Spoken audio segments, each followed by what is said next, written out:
Someone said that this government does not know how to read the room. Members of parliament and this government, if there's one thing you do not know how to do is read the room.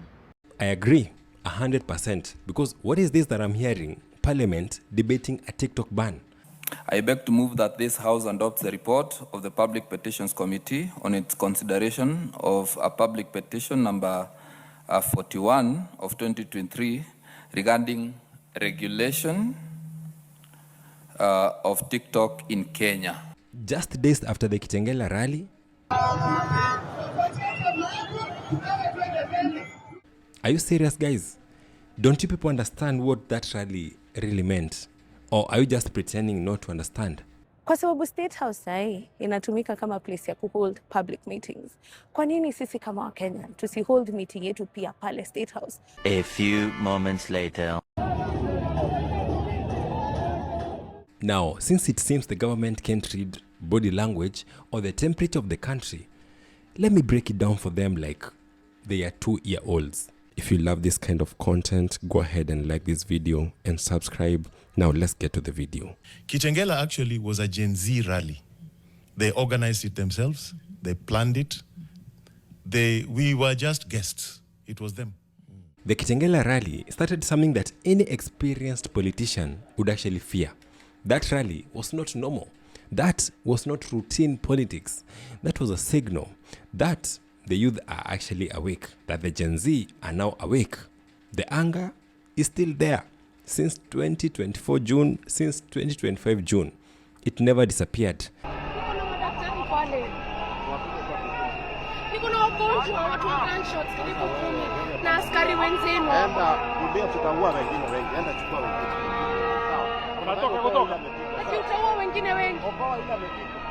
It was just waiting for a spark, waiting for a trigger. Walidhani tutasahau. And now you want to touch TikTok? Of all things? Munataka sijui kublock TikTok?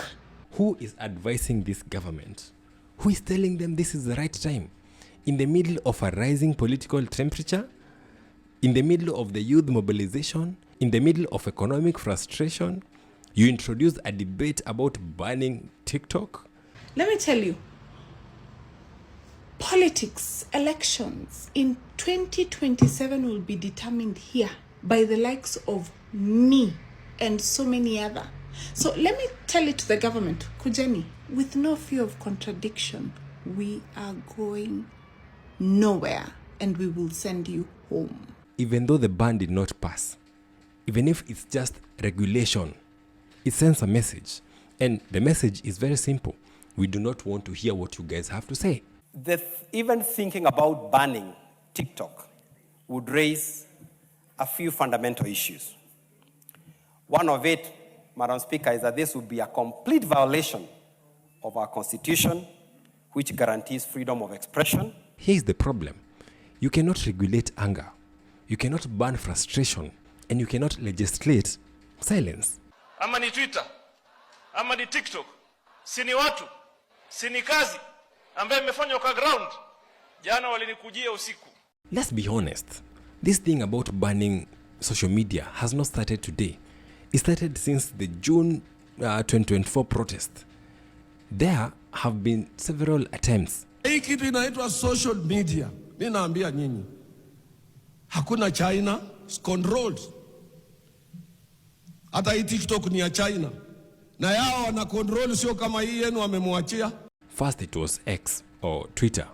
Now it is TikTok. Every time the idea comes, the public pushes back. And yet, it keeps returning. Packaged differently, but the goal is the same. To control the narrative. Na watu wa social media, young men, they have never worked anywhere. They have never been members of any union. Utaona vile wana comment, mambo ya trade union, mambo ya Minister of Labor, mambo ya kunyanyazwa. Incitements on social media.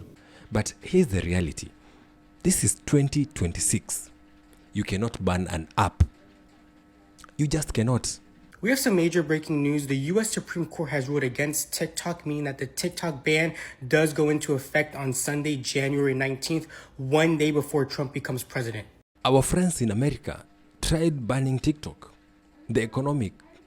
Our friends in America tried banning TikTok. Just feeling really sad. I really love this app. Why would they take this app from the girls? This app truly saved me. TikTokers have feared this moment for a long time. Where are you? And it's finally here. TikTok has gone dark in the US. When I open the app up on my phone, it says, sorry, TikTok isn't available right now, and goes on to say a law banning TikTok has been enacted in the US. The economy within hours took a deep dive. The warning signs for an economic collapse and a stock market crash are all there. The reversal was fast. TikTok is back. India has banned TikTok, but millions still use it using VPNs. Madam Speaker, even if we were to ban TikTok, we would need to ban all the others because the youth would just move to the other platform and to the other platform. And also, from a technical point of view, I know that there are very many workarounds. The same way people in China today use WhatsApp, although it's banned. People in India are using TikTok, although it's banned. I mean, it's a digital world. Banning an app doesn't mean the end of its usage. It just pushes it underground. And it makes governments look outdated. If people want to speak, they will find a way. Always. The second thing, Madam Speaker, is the economic opportunity. TikTok is not just entertainment. It is business. It is income. Small businesses sell there. Creators earn there. Brands market there. Today we know that hundreds, if not, hundreds of thousands of our youth, and not just youth, including older people, are now deriving economic opportunity from the use of social media. You don't just ban TikTok. You disrupt livelihoods. And when you touch people's income, hey, that's when things escalate. Not because of politics, but because of survival. Everyone is trying to just survive. And this has come in handy in an economy or a government that doesn't seem to have very good ideas on how to create jobs for the youth. And here is the irony. Even the president himself posts content. Wakenya, 2025, we clocked it. He promotes stadium. Wangwana, Mambo, they were busy treating doubts. We trusted the process. Now look. He promotes football matches. He promotes rugby. Wakenya, weekend hii, hapa Kanairo, HSBC tournament ya rugby inaendelea. Not forgetting development projects. So, where does the content live? Of course, it stays on social media. So, what are we doing? Is this policy? Is this distraction? Or is this just a misunderstanding of the digital age? The petition. Yes. Initially, why was he seeking to ban TikTok? Okay. What was his beef? Ilikuwa imemwasha. Ilikuwa imefika hapo.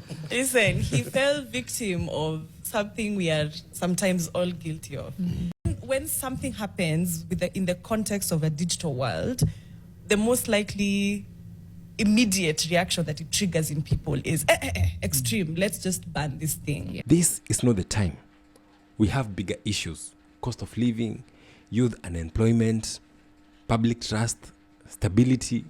Unakuniambia of all things in Kenya, au ma MPs wamona tu waanze kuongelelea kuban TikTok. There's so many important matters inafanya zishughulikiwe kwa nchi yetu. Unaona? Mtu anafikiria tu, wacha leo niende kwa parliament niongelelea kuban TikTok. How do these MPs even think sometimes? You don't come a 10th generation by threatening their platforms. Tomorrow morning, I will be speaking to the global CEO of TikTok. You calm them down by listening and by doing something about their grievances. I think we should suspend everything as TikTokers until we peruse and understand this petition in parliament that is purposing to ban TikTok in Kenya. This same parliament imemaliza kazi ya education na ku-oversight the 30 billion that was stolen and cannot be traced that was supposed to transit a grade 10 students. It may address the 11 billion theft in SHA. It may address a State House budget, yenye of course already imeshaisha, and State House wants to be added money because they have finished what they had been budgeted for the financial year. It may address issue ya drought and famine currently ongoing in our ASAL counties. It has addressed all the issues that Kenyans are going through, including a high cost of living. Now wamefika mahali wamesema hii TikTok lazima to deal nayo. And why do they want to deal with TikTok, my fellow TikTokers? Because they feel you guys are earning billions.